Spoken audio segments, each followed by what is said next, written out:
Nesse momento eu quero lhe convidar para que você possa abrir a Escritura Sagrada. No Salmo de número 119, nós vamos fazer a leitura e depois vamos para o texto da confissão. Salmo 119, verso de número 73 ao verso de número 80. Salmo 119, verso 73 ao verso de número 80. Nós estamos na 10ª letra do alfabeto hebraico. Yod é a menor letra do alfabeto hebraico. O som dela tem som de I. Diz assim a palavra do Senhor.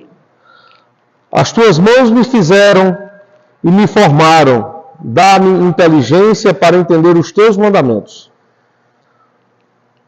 Os que te temem alegram-se quando me viram, porque tenho esperado na tua palavra. Bem sei eu, ó Senhor, que os teus juízos são justos, e que segundo a tua fidelidade me afligiste. Sirva, pois, a tua benignidade para me consolar, segundo a palavra que deste ao teu servo. Venham sobre mim as tuas misericórdias, para que viva, pois a tua lei é a minha delícia. Confundam-se os soberbos, pois me trataram de uma maneira perversa, sem causa. Mas eu meditarei nos teus preceitos. Voltem-se para mim os que te temem, e aqueles que têm conhecido os teus caminhos e estatutos. Seja reto o meu coração nos teus estatutos, para que não seja eu confundido. Então, nós temos aqui, irmãos, a palavra do Senhor, e essa palavra do Senhor, de certa maneira, nos guia no estudo que nós teremos, finalizando aqui o capítulo de número 3 da Confissão de Fé de Westminster, e vamos entrar também dentro do capítulo 4, tá bom? Irmãos, aqui no capítulo de número 3, nós temos ainda para ver a seção 7 e a seção 8. Capítulo 3, seção 7 e 8, meu bem. 5, 6, 7. Então vejam só, irmãos. Nós vamos tratar no capítulo 3 sobre os eternos decretos de Deus. Lembrando aqui para você uma coisa, uma regrinha. Então, quando a gente trata de decreto, a gente está falando de vontade. Só que, olha, quando nós falamos de vontade, nem sempre a vontade do Senhor, ela se torna possível. Muitas vezes, Deus não realiza a sua vontade. Em que sentido Deus não realiza a sua vontade? Há um sentido onde Deus não realiza a sua vontade, por exemplo, quando Ele coloca em situação de condição. Por exemplo, no caso de Nínive, lá em Jonas, a vontade do Senhor, o desejo de Deus, é que aquele povo fosse completamente destruído. No entanto, não foram. Porque, veja, Jonas prega a palavra do Senhor, o povo se arrepende do seu mau caminho e Deus poupa a cidade. Somente na leitura lá do livro de Naum, você vai ver que Deus, de fato, puniu o povo. Porque daquela feita, aquele povo não se arrependeu de seus pecados. E continuaram pecando contra Deus. E Deus veio com mão forte e os puniu. Então nós temos aqui, não é uma vontade de Deus. Nós temos aqui um decreto. E um decreto de Deus é aquilo que não é revogado. Não pode voltar atrás. Então nós temos aqui na seção de número 7 e seção de número 8, uma palavra que acompanha essa palavra decreto. Chama-se conselho. Veja, seção 7, vou ler com vocês, ó. Segundo o inescrutável conselho da sua própria vontade. Então veja, a palavra conselho que aparece aí no texto, ela está vinculada à palavra de Deus. Portanto, se está vinculada à palavra de Deus, é algo que de maneira nenhuma retroage.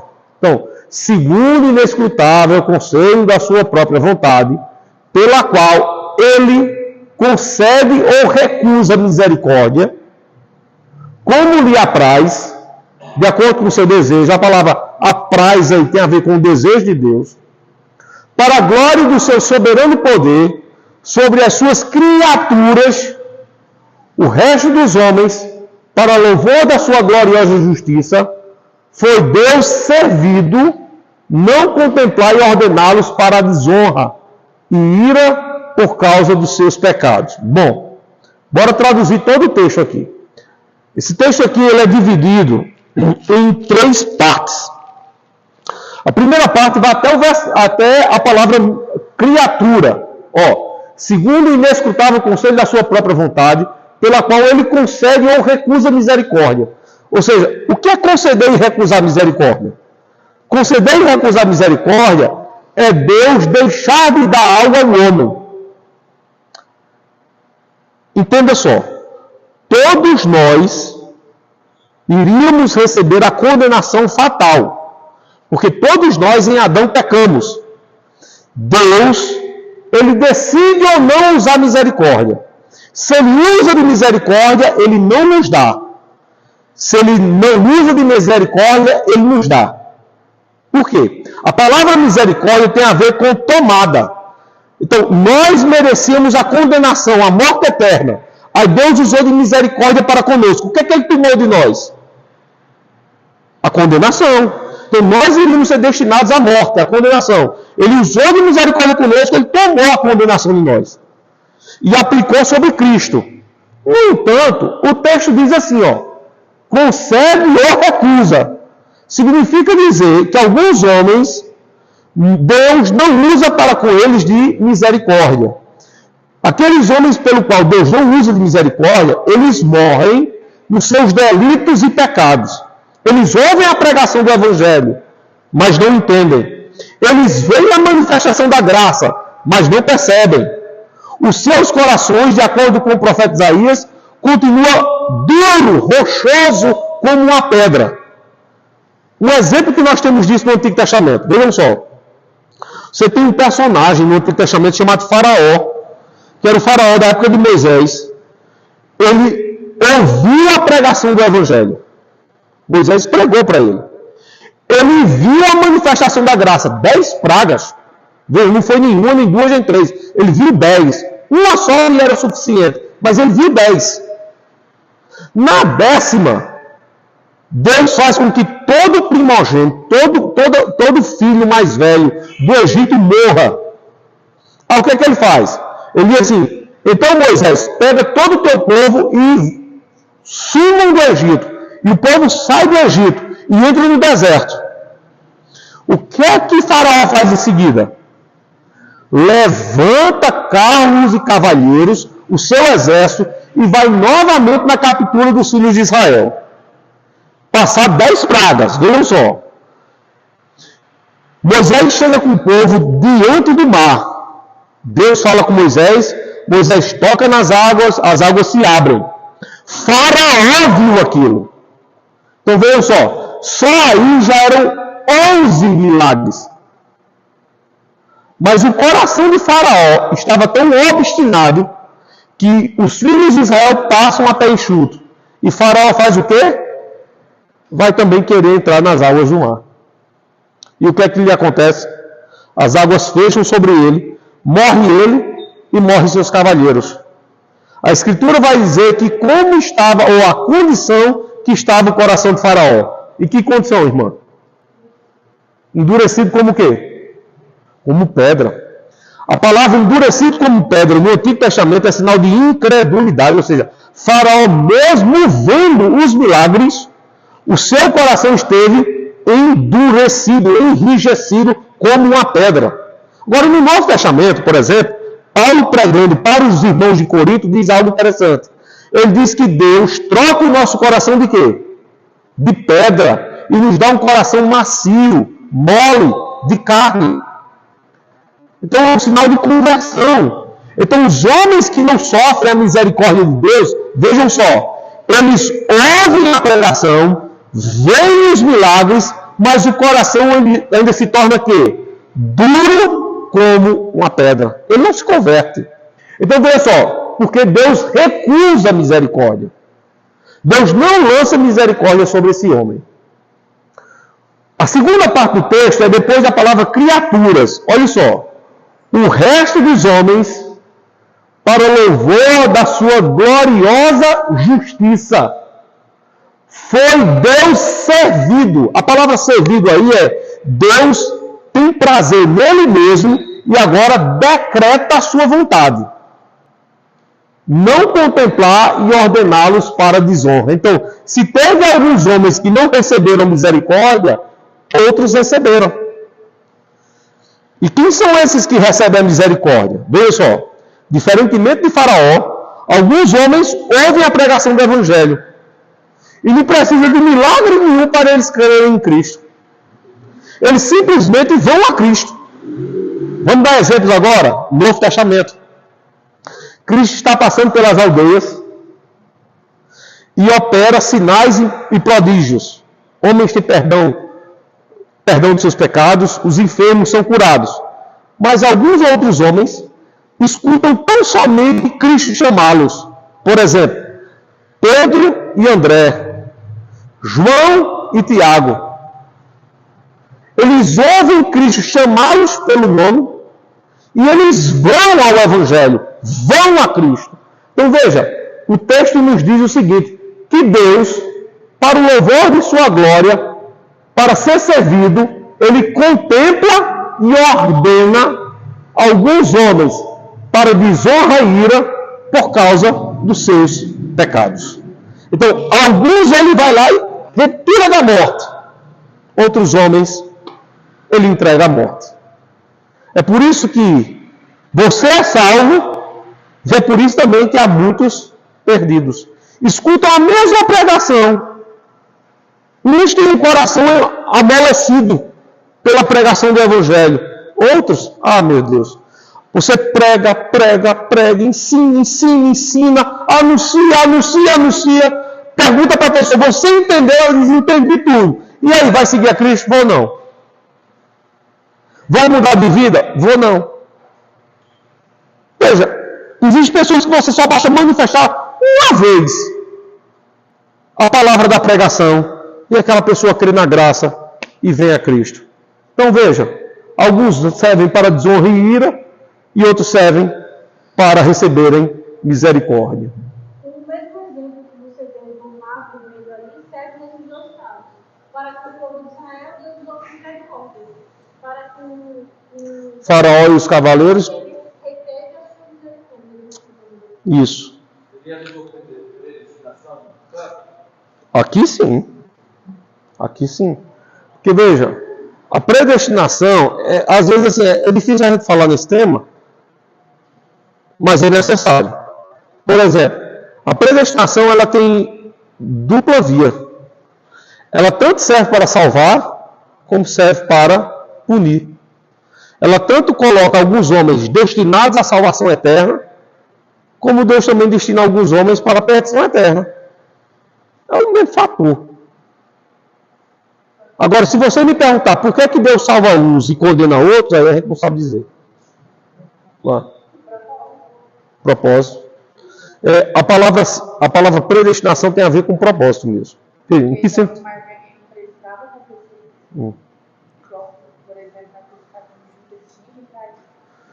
Isso. Alguns fatos na história são decretos.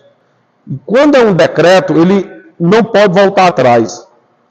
Um decreto, uma vez que é emitido, ele não recusa, ele não se volta atrás. Por exemplo, qual a probabilidade de Judas não ter negado a Jesus? Nenhuma.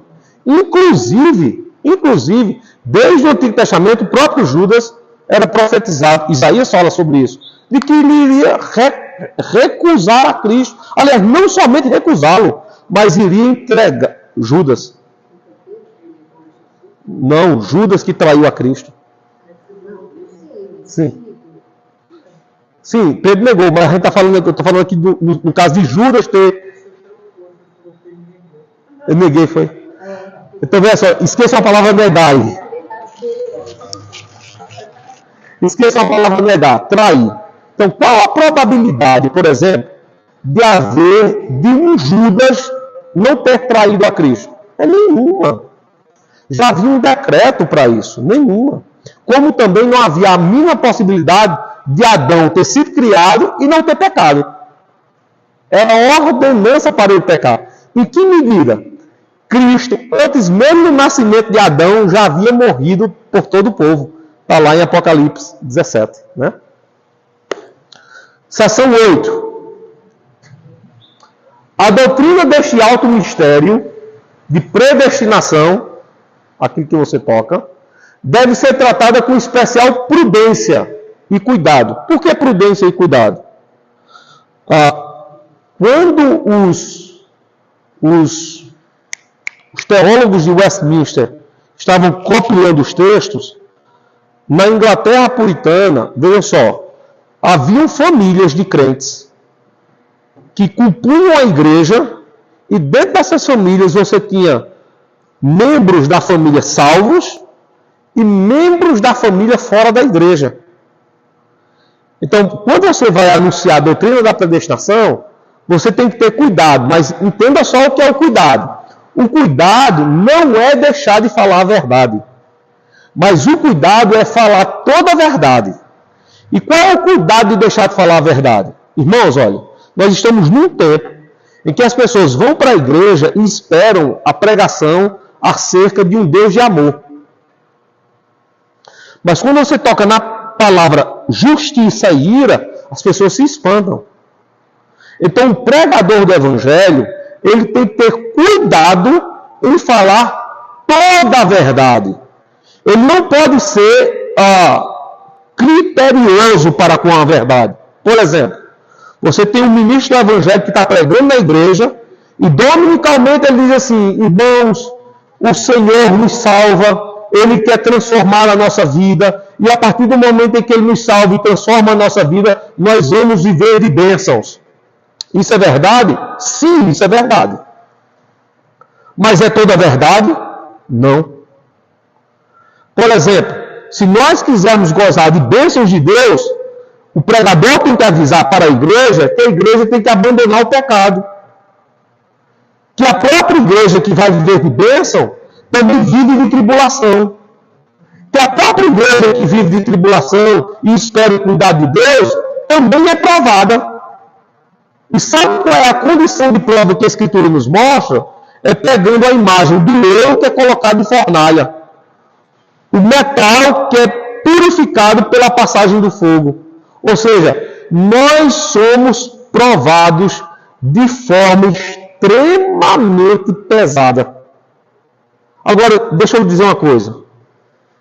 É difícil para o pregador hoje, em nossos dias, estar anunciando isso para a igreja, mostrar para a igreja: olha, Deus é bom, Deus nos ama, mas deixa eu lhe dizer, Deus é reto e justo.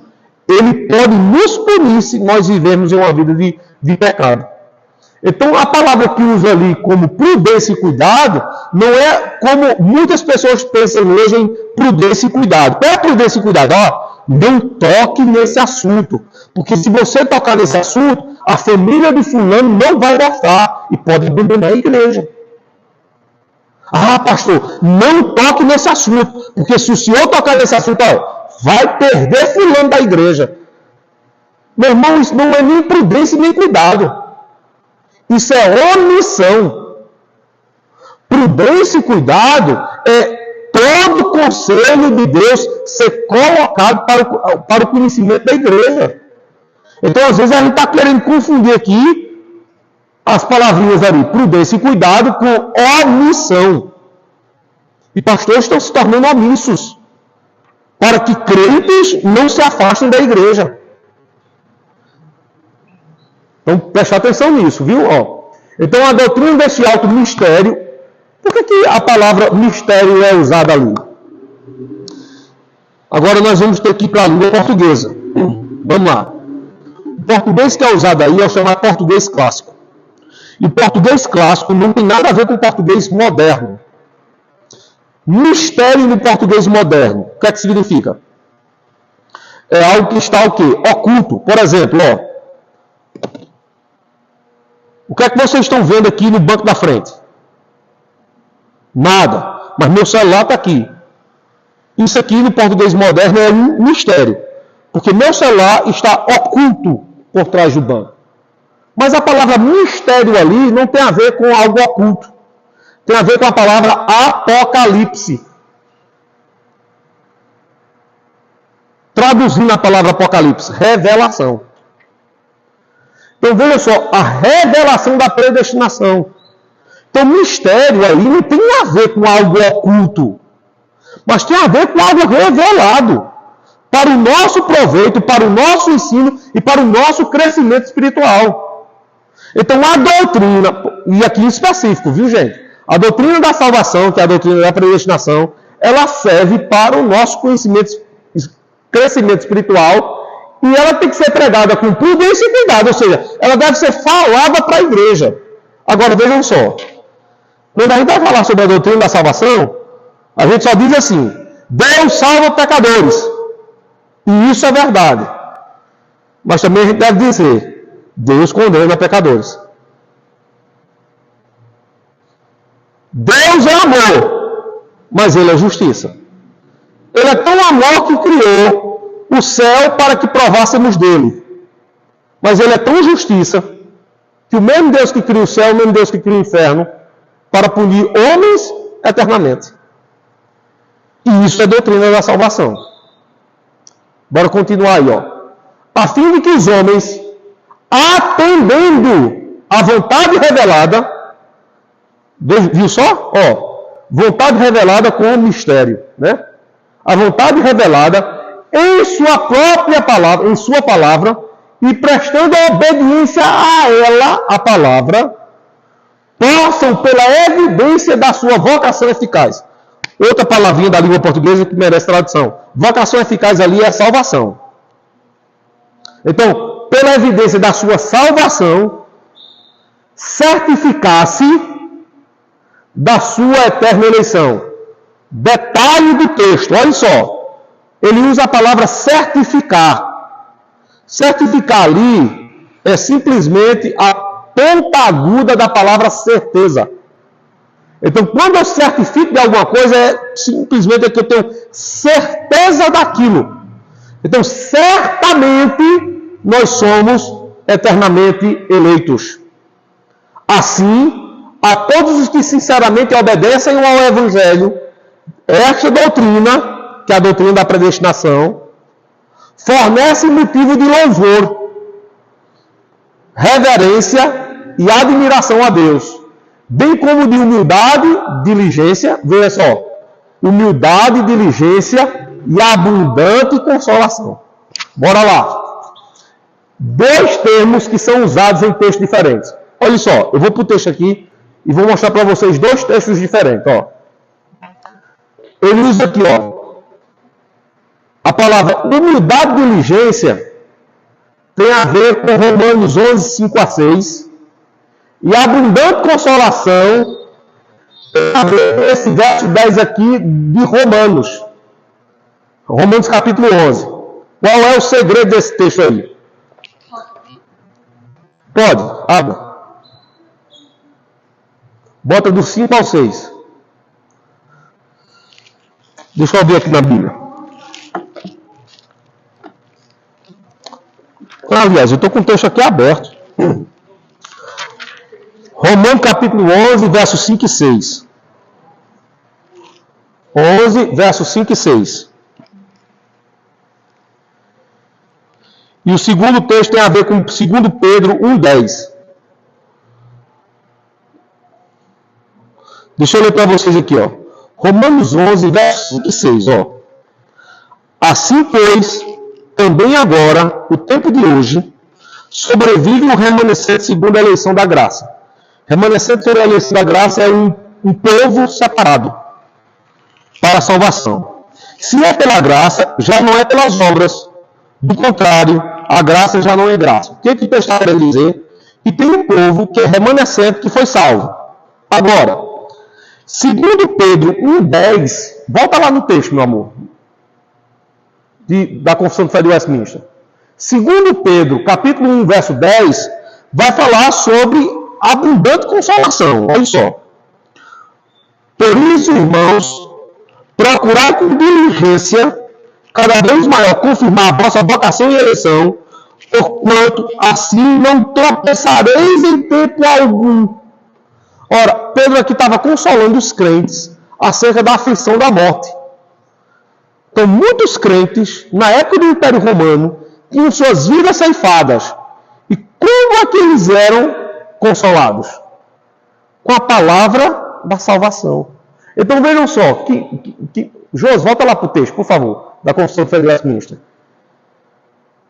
A doutrina da salvação, que é a doutrina da predestinação, ela gera em nós alegria com humildade e diligência, porque somos salvos. Mas também consola o aflito.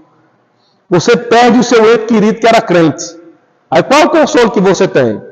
Um dia verei-o novamente. Aquela pessoa que morreu, você diz assim, eu choro, eu sofro porque eu queria aquela pessoa perto de mim, aquela pessoa com vida, mas a esperança, veja, um dia tornarei a vê-lo novamente. Então ela causa o quê? Abundante consolação. Então veja, falar da doutrina da salvação nos causa isso, né? Certeza de que somos salvos e certeza de que seremos eternamente salvos. Ou seja, somos salvos aqui em vida, seremos salvos inclusive da morte. É uma glória falar sobre essa doutrina. Irmãos, vamos aí para o capítulo 4 e a gente encerra o estudo de hoje. O capítulo 4 trata sobre a doutrina da criação. Essa doutrina da criação, ela aparece apenas em duas sessões. Sessão 1 e sessão de número 2. Né? Nessas sessões aqui, nós somos ensinados acerca de onde provém todas as coisas. Né? E essa doutrina, de certa maneira, ela compele contra o pensamento moderno da biologia. Nos tempos modernos, a partir do século XVIII, começou-se a se espalhar pelo mundo inteiro uma doutrina de que a vida é fruto do acaso. É fruto da incerteza. A palavra que é usada como randômica, ou seja, é uma incerteza. A vida é incerta. Então, muitos estudos, principalmente no campo da química e da biologia, foram levantados para provar de onde a vida surge. Né? Só que o capítulo 4 da Confissão de Fé de Westminster aponta de onde a vida surge. E para isso eles usam as Escrituras Sagradas para comprovar a afirmação. Primeira seção, diz assim, ó, ao princípio, aprove a Deus o Pai, o Filho e o Espírito Santo, para manifestação da glória do seu eterno poder, sabedoria e bondade, criar ou fazer do nada. Pare só aí, eu gostaria de ler com vocês um texto de Gênesis 1.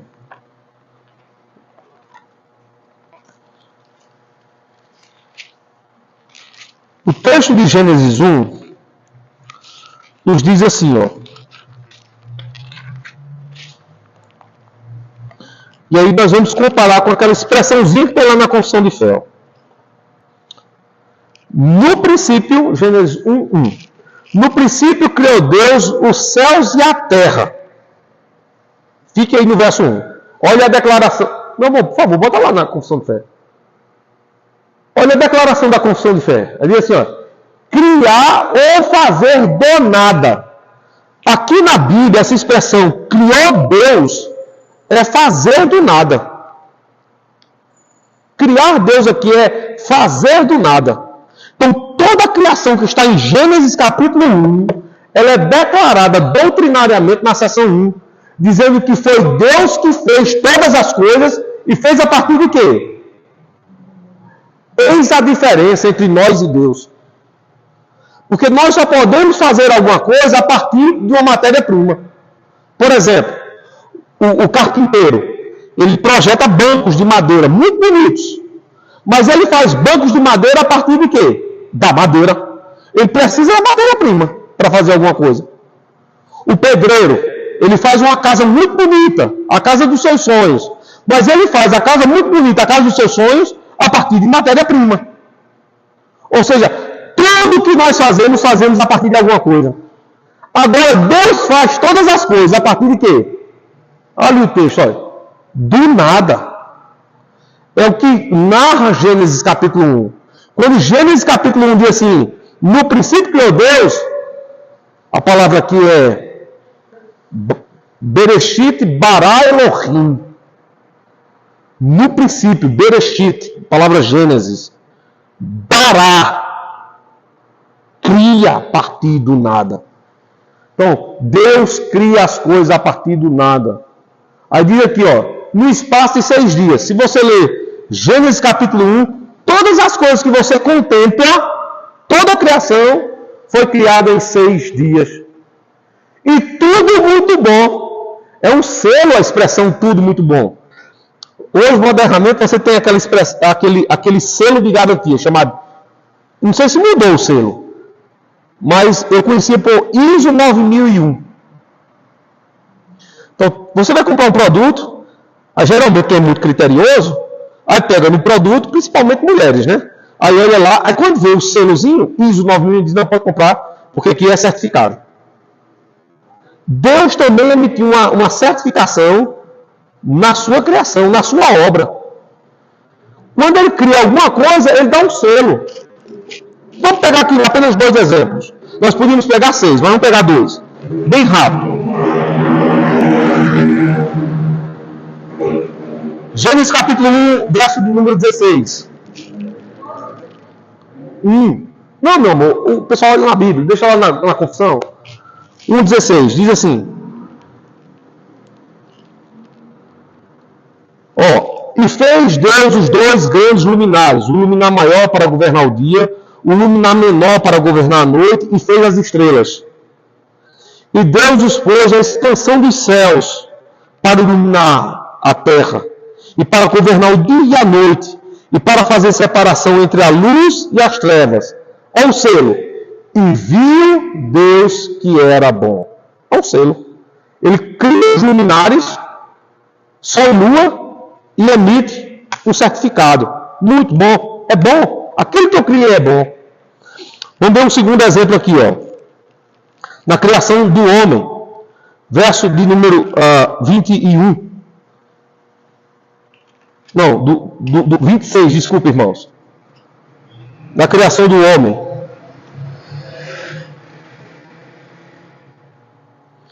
E disse Deus, façamos o homem à nossa imagem, conforme a nossa semelhança, e domine sobre os peixes do mar, sobre as aves do céu, sobre o gado, sobre toda a terra, sobre todo o réptil que se move sobre a terra. Verso 27. E criou Deus o homem à sua imagem, a imagem de Deus o criou.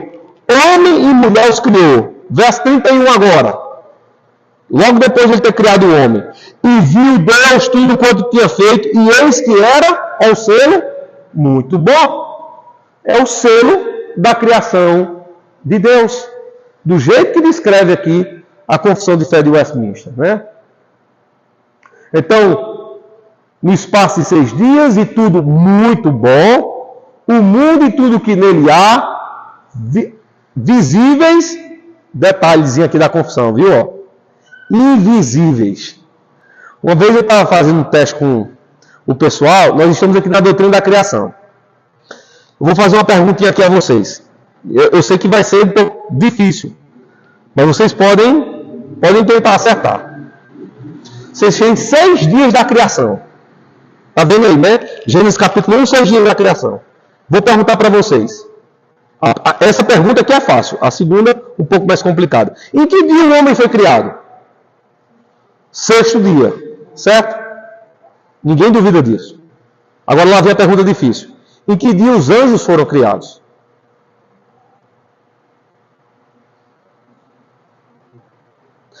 Porque, olha, o final da confissão de fé diz assim, olha, visíveis, eu não estou lhe vendo, você não me vê, nós não somos homens, então nós somos criaturas visíveis. Mas também as coisas invisíveis. Os anjos, por exemplo, são invisíveis. É a parte espiritual. Então a minha pergunta é, se todas as coisas foram criadas no espaço de 6 dias, em que dia os anjos foram criados? Jô está querendo responder. Responde, minha filha. Jô está dizendo no primeiro dia. Bora ver se foi no primeiro dia. Vamos ver se foi no primeiro dia. Já está com dúvida? Vamos lá, ó, Gênesis 1. E vamos ver a criação do primeiro dia. Em Gênesis 1, verso 3, nós temos a criação do primeiro dia. Ó. E disse Deus, haja luz e houve luz. E viu Deus que era boa a luz e fez Deus separação entre a luz e as trevas. Primeiro dia. Pergunta. Vocês conseguem ver a criação dos anjos aí? Na palavra, que palavrinha aí para a gente poderia ver a criação dos anjos? Hã? E a terra? Não. Então, essa é a ideia. O segredo do primeiro dia da criação está na descrição do chamado prefácio. Quando nós encontramos aí no prefácio céus e depois a declaração luz. Por quê, irmãos? Porque quando os anjos vão ser descritos na Bíblia, eles vão ser descritos justamente com essa expressão luz. Olha, anjos de luz. E os anjos caídos, que caíram naquele argumento de Satanás, do diabo, eles eram chamados de quê? Anjos de trevas. Então vejam só, no primeiro dia nós encontramos a criação da parte visível. A parte invisível aí são chamados de luz, ou anjos de luz. Quando ele cria a luz, ele não somente está criando as estrelas do céu, mas também está criando todo o exército de anjos. Você pode compreender isso quando você faz a distinção do primeiro dia e do quarto dia. Que a separação de dia e noite só vai haver no quarto dia. Pergunta. Oi? Isso. Tudo quanto você for de matéria espiritual, você tem na criação do primeiro dia. A pergunta é, e o que é que existia antes da criação de todas as coisas? Existia Deus. É isso que existia. Aliás, é isso que sempre houve. Havia e houve Deus. Aí a partir dele as coisas acontecem. Inclusive o inferno que serve para condenar os homens. Nessa palavrinha luz, tudo está nessa palavrinha luz.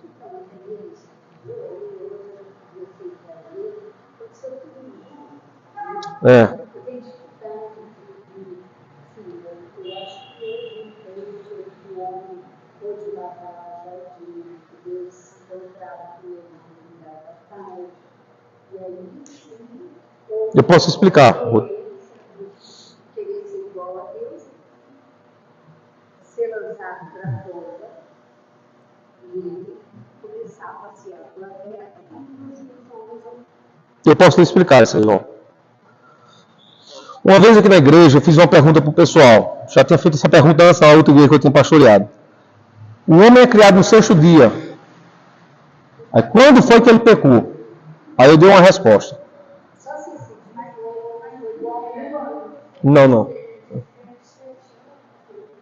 Oi? Disse.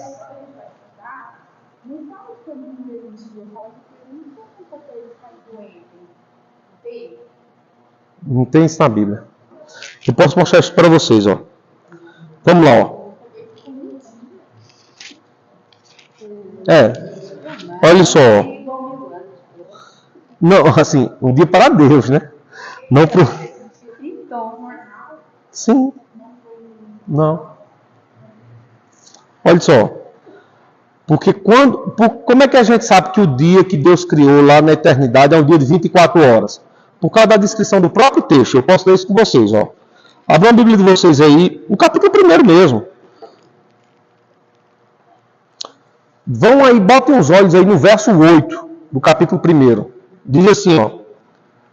Logo depois de ele ter feito a separação, né, ó. E chamou Deus a expansão céus, e foi a tarde e a manhã. O dia segundo. Olha só, essa expressão tarde e manhã, na fraseologia judaica, que é o Antigo Testamento escrito em hebraico, na fraseologia judaica é um período limitado de 12 horas. A tarde corresponde a 12 horas, a manhã corresponde a 12 horas. Se somos dois, é um dia, 24 horas. Então veja, o que a Bíblia descreve como dia é dia mesmo. E há uma separação disso, olha só. No hebraico, a palavra dia significa yom. E a palavra que é usada para tempo, agora está me fugindo da memória, olam. Tempo em hebraico é a palavra olam. Dia em hebraico é a palavra yom.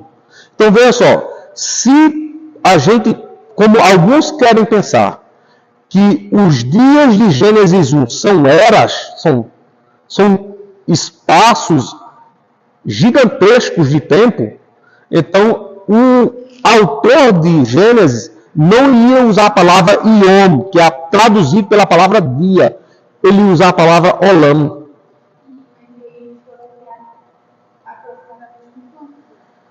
Já adultos, já perfeitos. Porque quando eles tiveram os filhos, né, eles tiveram 30 anos, aí tinha quanto tempo da expulsão do Éden?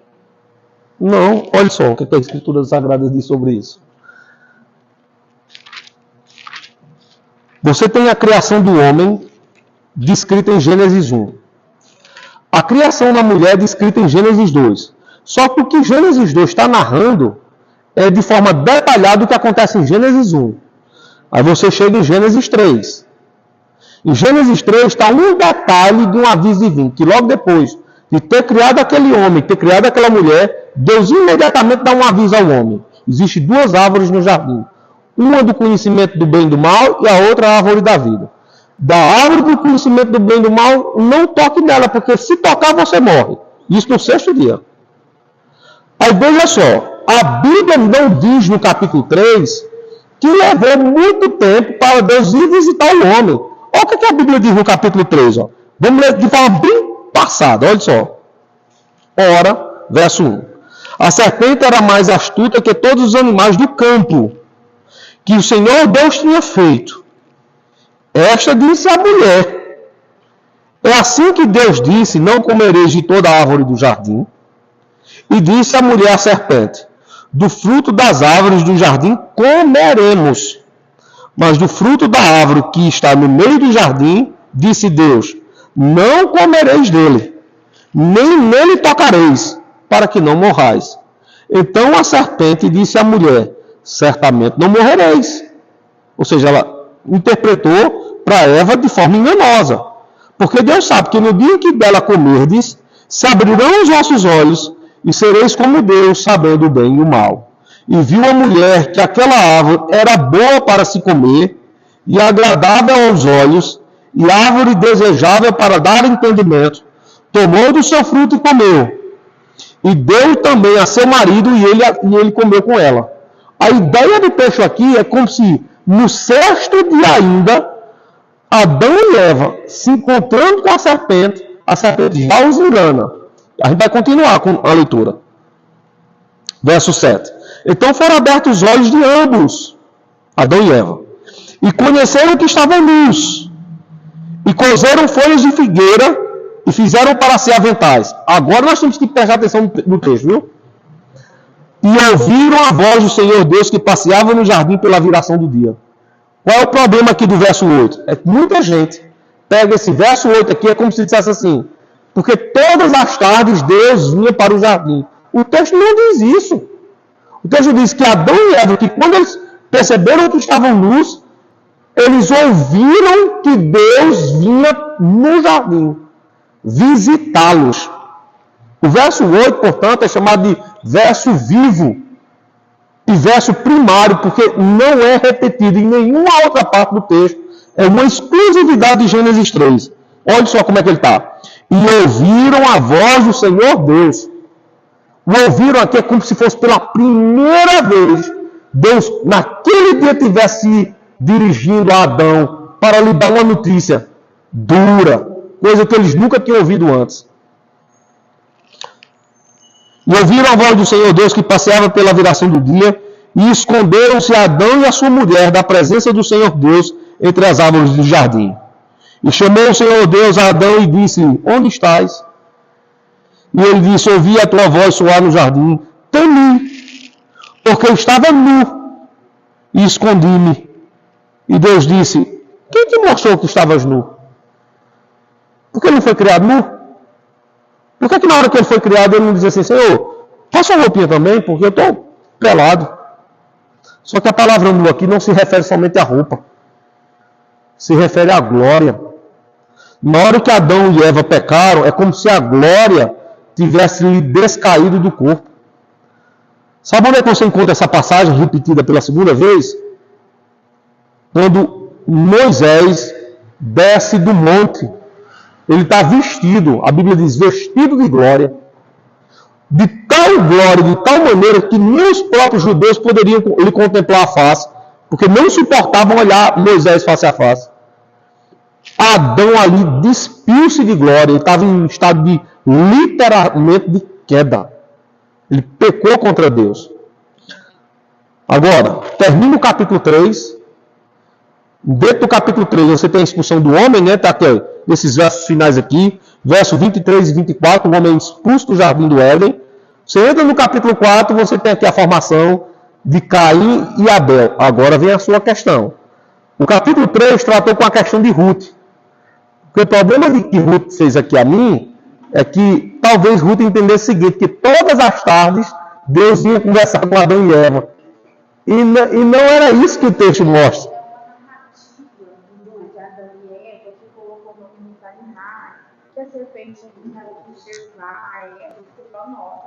Então, veja só, a pergunta ali, né?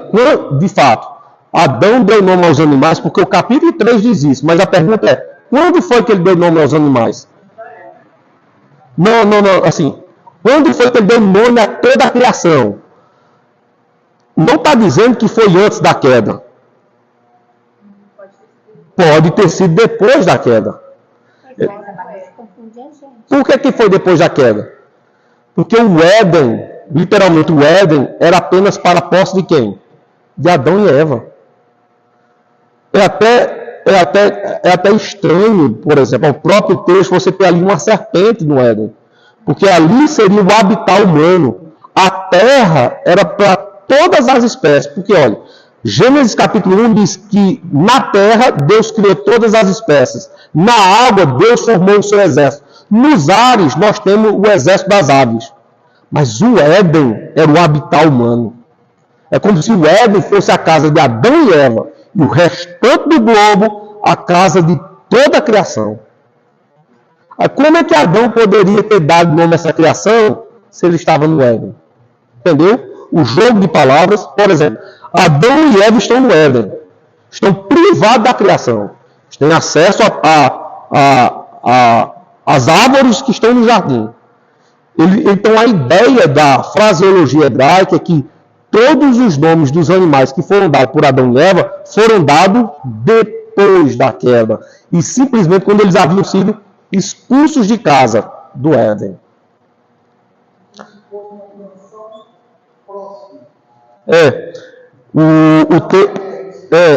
Por exemplo, eu dou aula de geografia, e no capítulo 2 de Gênesis, marca o nome de 4 rios: Tigre, Eufrates, Gion e Pison. Aí um aluno meu, meditando lá em Gênesis capítulo 2, eu estava falando sobre isso em sala de aula, ele disse assim: professor, ainda hoje nós temos 2 rios. Aí eu disse: quais são? Tigre e Eufrates. Aí ele pergunta assim: e onde estão os outros 2 rios? Que é o Gion e o Pison. Eu disse: o Gion e o Pison, hoje, modernamente, a gente não pode localizá-los. É como se eles não existissem mais. Talvez em algum momento se descubra onde está o curso do rio Gion e Pison. Mas não está. A gente só tem hoje o Tigre e o Eufrates. E o Tigre e o Eufrates estão numa região chamada região montanhosa. A Bíblia diz que os 4 rios se cruzavam. Então, qual a ideia de Éden? A palavra Éden significa elevado. É a mesma palavra que é usada para falar sobre o quê? Montanha. É como se o Éden ficasse em uma montanha e toda a criação ficasse por baixo. Do topo da montanha é como se você tivesse o Éden. Abaixo da montanha, na planície, você tivesse toda a criação. Então essa é a indicação de que a Bíblia faz sobre Éden e sobre terra.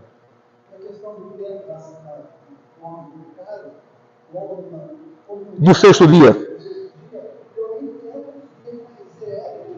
Não. Ele faz isso depois que tem pecado.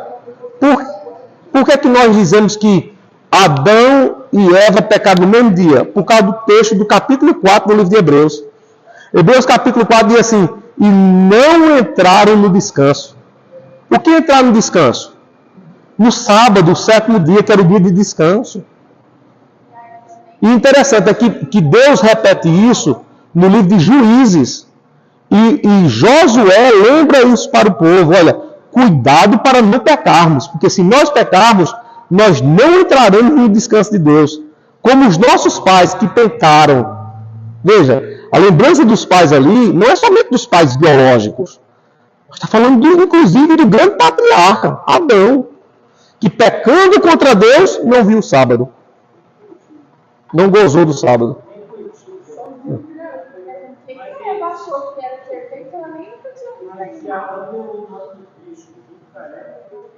Foi.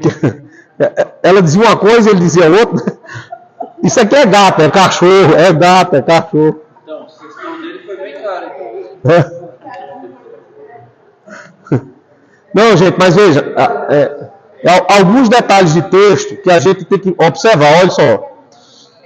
Olha, isso aconteceu dentro do seminário de teologia. Eu era professor de teologia. E aconteceu com um aluno, inclusive um aluno muito estudioso. Que ele disse assim: pastor, eu quero que o senhor resolva um problema meu, porque eu estou tendo um problema de fé. Ele disse.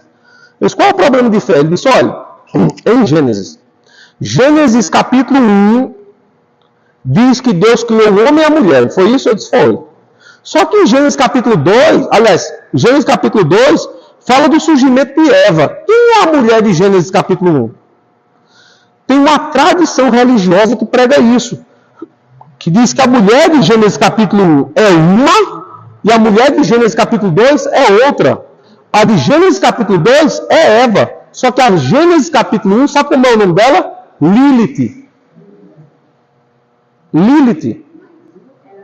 Só que veja só, é uma ignorância no texto. Por quê? Porque Gênesis capítulo 2 é uma minúcia de Gênesis capítulo 1. É um detalhe isso. Isso.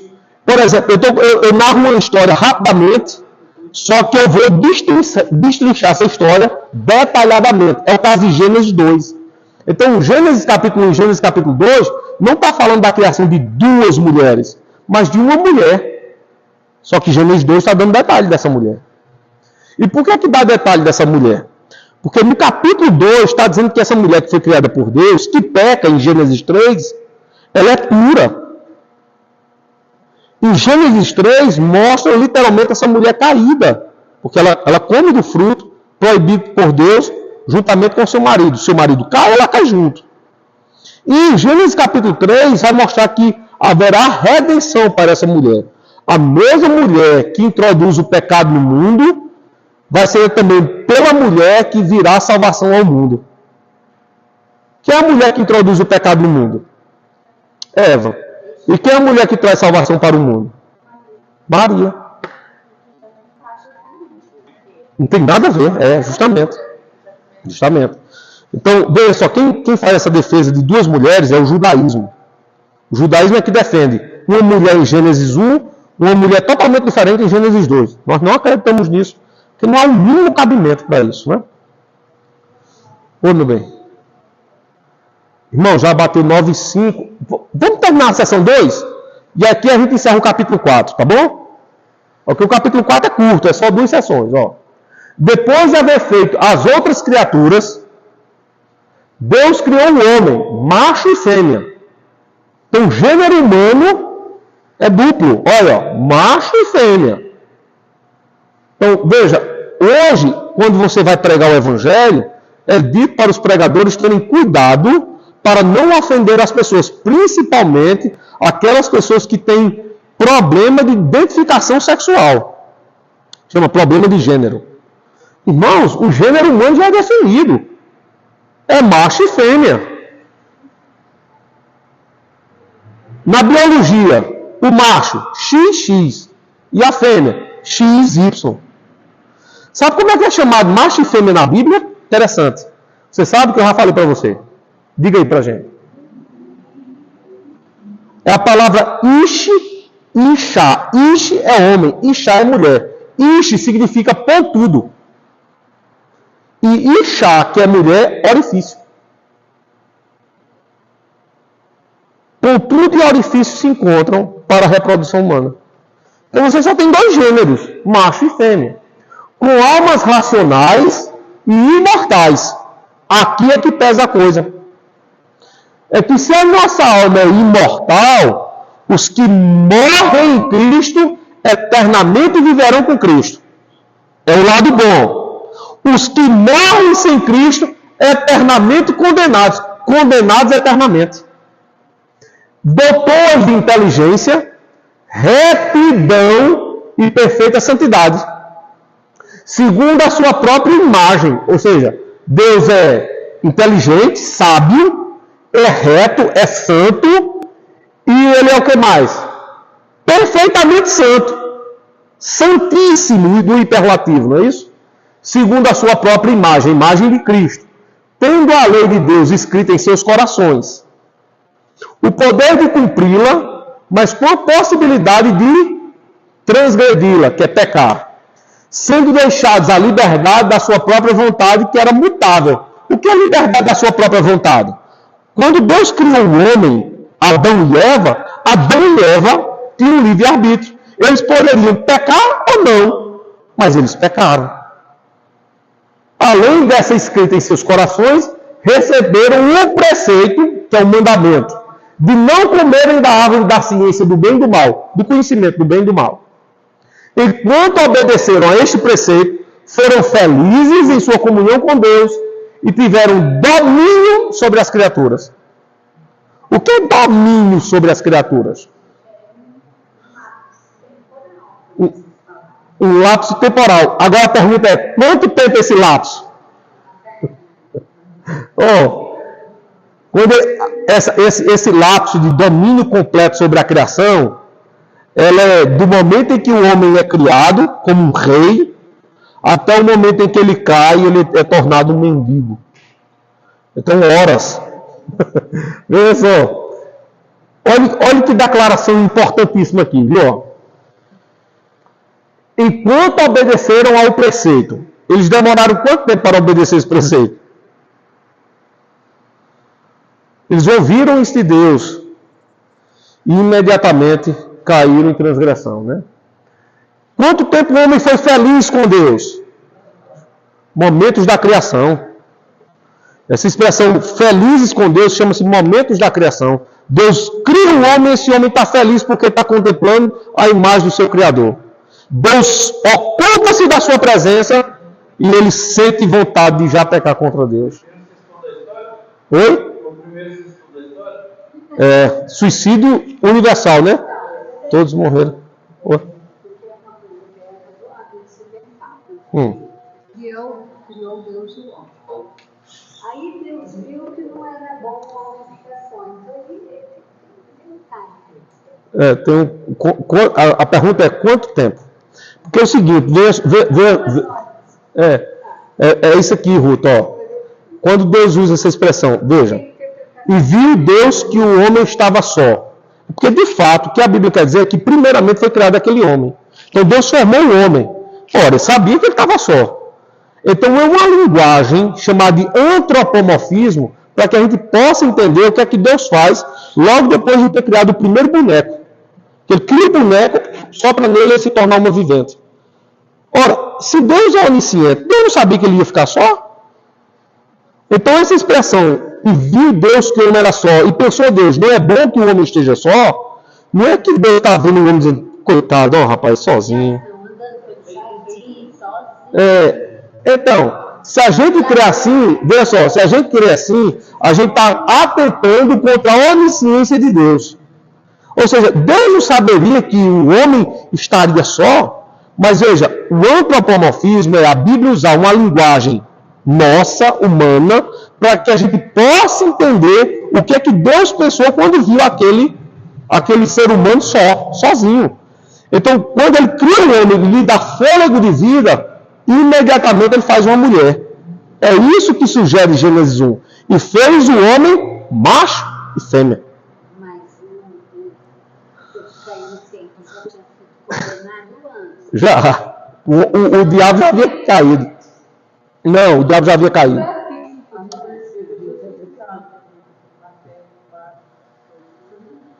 Não, toda a criação é criada em dois.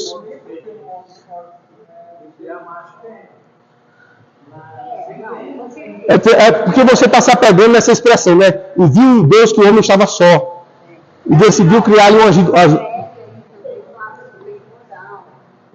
enquanto obedeceram a esses preceitos, eles foram felizes. Tudo isso sugere um máximo. Mas veja só, o que descreve a confissão de fé, veja só, Ruth, o que está descrevendo a confissão de fé não é que a gente entenda que há lapso temporal. O que está descrevendo a confissão de fé é que o homem, enquanto havia nele fidelidade com Deus, ele está feliz. O que é felicidade ali? É saber que ele vive para sempre. Pode ser até de uma hora de vida. Sim. A situação é só que o carnicero, antes disso, ele foi lançado fora. Sim, porque está lá em Gênesis 3, 1:3, aliás. Capítulo 1, verso 3. Quando ele cria luz, ele faz separação entre luz e treva.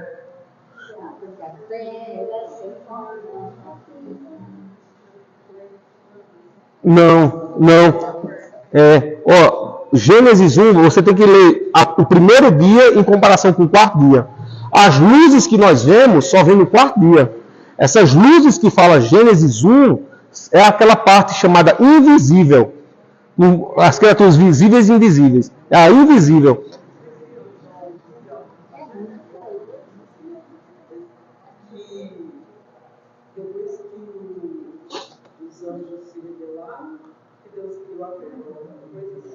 Não há indicação disso, não. A indicação é que, primeiro, ele cria a terra como nós a temos hoje, e no primeiro dia que ele está criando a terra, ele faz já os seres espirituais, luz e trevas. Olha como é que o texto escreve. O texto não descreve que ele criou as trevas, mas que ele fez separação de trevas. Por que a Bíblia não usa a expressão criou as trevas? Por quê? Porque as trevas existem quando falta luz. Então, pela ausência de luz, há a presença de trevas. Por exemplo, nós temos luz agora, as nossas luzes estão acesas. Mas se você ausentar essas luzes aqui, imediatamente surge as trevas. Surge, não é criado.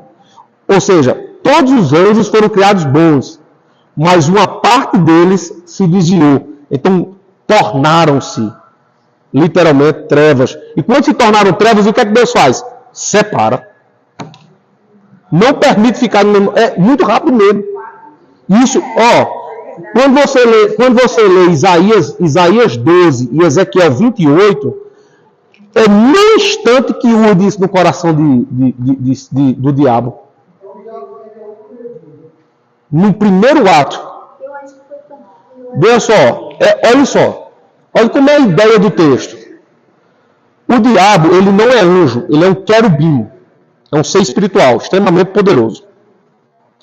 Da chamada classe angelical, ele é o top. Ele é o querubim. Ele é maior do que o serafim, é maior do que o arcanjo, é maior do que o anjo. O que é que acontece? Esse querubim que foi criado, quando ele contempla a Deus, seu coração se desvia. Porque quando ele contempla a Deus, ele é livre, ele diz assim, por que eu não sou igual a ele? Ele viu a Deus, veja, ele é formado. Quando ele vê a Deus, seu coração faz isso. Literalmente se desvia. Perdeu o foco. Porque ele diz assim, por que eu não estou onde ele está? Aí Isaías 12 e Ezequiel 28 dizem claramente o que é que ele sente no coração. Qual o sentimento dele? Não, agora não, meu bem, só para a gente terminar aqui, ó. Enquanto obedeceram a esse preceito, foram felizes em sua comunhão com Deus e tiveram domínio sobre a criatura. Ou seja, a palavra domínio aí é reinado. Então, Adão e Eva eram vistos como reis. Você pode ver isso na criação do sexto dia. A descrição de Adão e Eva é diferente de todas as demais criações. O que é que diz sobre todas as outras criações? Você lembra? Quando Deus cria alguma coisa, Ele diz algo, Ele não dá um selo. Qual é o selo de Deus? É bom. Mas quando Ele cria Adão e Eva, Ele não diz é bom, Ele diz assim, é muito bom. É a palavra domínio do hebraico. Ou seja, Adão e Eva foram criados como reis. Mas caíram e se tornaram plebeus. Então essa é a ideia da doutrina da criação. Oi? Não entendi. Redimidos ou não. Por exemplo, fala que Deus mata aquele animal. Sim, aí Deus os redime. Os redime da queda. Eles caem, Deus vai lá e os resgata. Pode fechar mesmo. Fala. Isaías 12 e Ezequiel 28. Isaías 12 e Ezequiel 28 falam que ele usa a imagem do rei de Tiro. Aí diz assim, vai acontecer com o rei de Tiro a mesma coisa que aconteceu com o querubim da guarda ungido. Aí vai falar sobre ele. Isaías 12, Ezequiel 28. Encerramos.